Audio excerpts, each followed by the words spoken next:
Mark chapter 3. He entered the synagogue again, and a man was there whose hand was withered.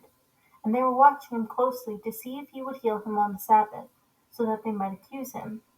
And he said to the man with the withered hand, Get up and come forward. And he said to them, Is it lawful to do good on the Sabbath, or to do harm, to save a life, or to kill? But they kept silent. After looking around at them with anger, grieved at their hardness of heart, he said to the man, Stretch out your hand. And he stretched it out, and his hand was restored. The Pharisees went out and immediately began conspiring with the Herodians against him, as to how they might put him to death. Yeshua withdrew to the sea with his disciples, and a large multitude from Galilee followed him, and also from Judea, and from Jerusalem, and from Idumea, and beyond the Jordan, and the vicinity of Tyre and Sidon.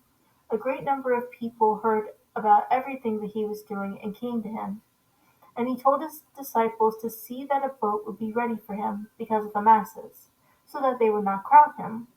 For he had healed many, with the result that all those that had diseases pushed in around him in order to touch him. And whenever the unclean spirits saw him, they would fall down before him and shout, You are the Son of Yahweh!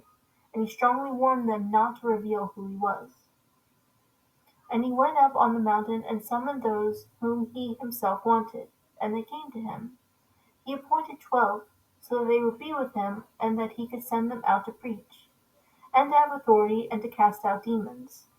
And he appointed the 12, Simon, to whom he gave the name Peter, James the son of Zebedee, and John the brother of James. To them he gave the name Boanerges, which means sons of thunder, and Andrew, Philip, Bartholomew, Matthew, Thomas, James the son of Alphaeus, Thaddeus, and Simon the Zealot, and Judas Iscariot, who also betrayed him. And he came home, and the crowds gathered again, to such an extent that they could not even eat a meal.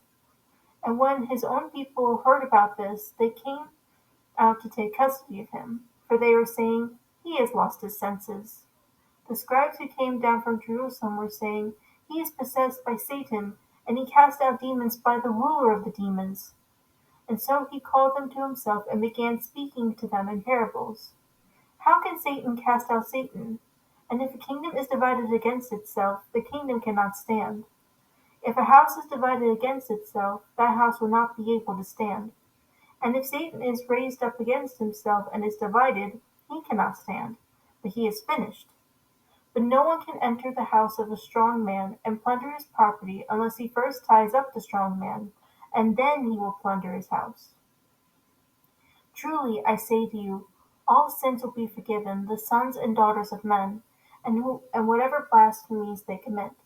But whoever blasphemes against the set-apart Spirit never has forgiveness, but is guilty of an eternal sin, because they were saying, He has an unclean spirit. Then his mother and his brothers came, and while standing outside they sent word to him, calling for him. And a crowd was sitting around him, and they said to him, Behold, your mother and your brothers are outside looking for you. Answering them, he said, Who are my mother and my brothers? And looking around at those who were sitting around him, he said, Here are my mother and my brothers. For whoever does the will of Yahweh, this is my brother and sister and mother.